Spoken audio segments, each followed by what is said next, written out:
মার্কিন president Donald Trump ১ August জানিয়েছেন তিনি ইরানের ওপর নতুন কোনো হামলা না চালিয়ে অপেক্ষা করতে রাজি হয়েছেন। নিজের সামাজিক যোগাযোগ মাধ্যম ট্রুথ সোশ্যালে এক পোস্টে তিনি বলেন, ইরান ও অন্যান্য মধ্যপ্রাচ্যের দেশগুলো নাকি যুক্তরাষ্ট্রকে হামলা স্থগিত করার অনুরোধ জানিয়েছে, কারণ একটি চুক্তির মূল শর্তাবলী নির্ধারিত হয়েছে। ট্রাম্প আরও বলেন, ওই চুক্তির মধ্যে হরমুজ প্রণালী অবিলম্বে সম্পূর্ণরূপে এবং সার্বিকভাবে খুলে দেওয়া এবং ইরানের পারমাণবিক হুমকির অবসান অন্তর্ভুক্ত থাকবে। তবে তিনি সতর্ক করে দিয়ে বলেন, তার এই সিদ্ধান্ত দ্রুত একটি চুক্তি বাস্তবায়নের সম্ভাবনার উপর নির্ভর করছে। অন্যদিকে ইসরায়েলি সংবাদ মাধ্যম ১ আগস্ট ইসরায়েলি কর্মকর্তাদের উদ্ধৃত করে জানিয়েছে, ট্রাম্প ইরানে একটি বড় ধরনের হামলার অনুমোদন দেওয়ার খুব কাছাকাছি রয়েছেন। তবে ওয়াশিংটন প্রথম দফার এই হামলায় ইসরায়েলকে সরাসরি যুক্ত করবে না।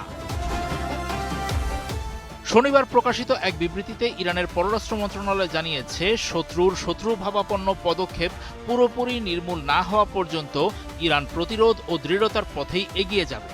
বিবৃতিতে ওয়াশিংটনের বিরুদ্ধে ৮ জুনের সমঝোতা স্মারক লঙ্ঘন, ইরানি বন্দর ও বাণিজ্যিক জাহাজে অবরোধ, বিভিন্ন স্থানে হামলা, অর্থনৈতিক চাপ বৃদ্ধি এবং ধারাবাহিক আগ্রাসনের অভিযোগ তোলে ইরান।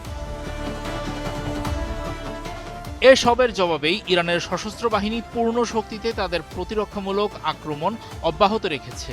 ইরানের মূল সামরিক কমান্ড খাতাম আল আনবিয়াস সেন্টার হেডকোয়ার্টার্সের প্রধান কমান্ডার আলী আবদুল্লাহি আঞ্চলিক দেশগুলোকে সতর্ক করে বলেছেন, যুক্তরাষ্ট্র আঞ্চলিক যুদ্ধকে ব্যাপক বিস্তৃত করার পথে হাঁটছে।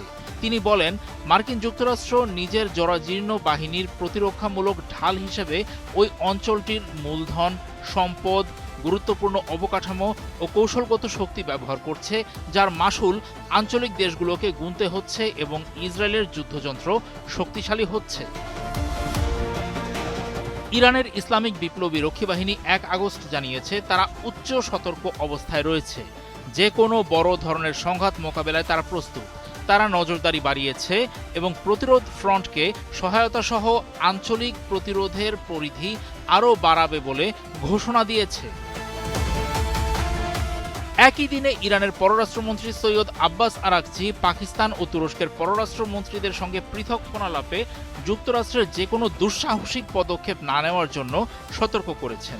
তিনি জানান, ইরান তাদের জাতীয় সার্বভৌমত্ব ও নিরাপত্তা রক্ষায় পুরোপুরি প্রস্তুত এবং যে কোনো আগ্রাসনের কঠোর জবাব দেবে।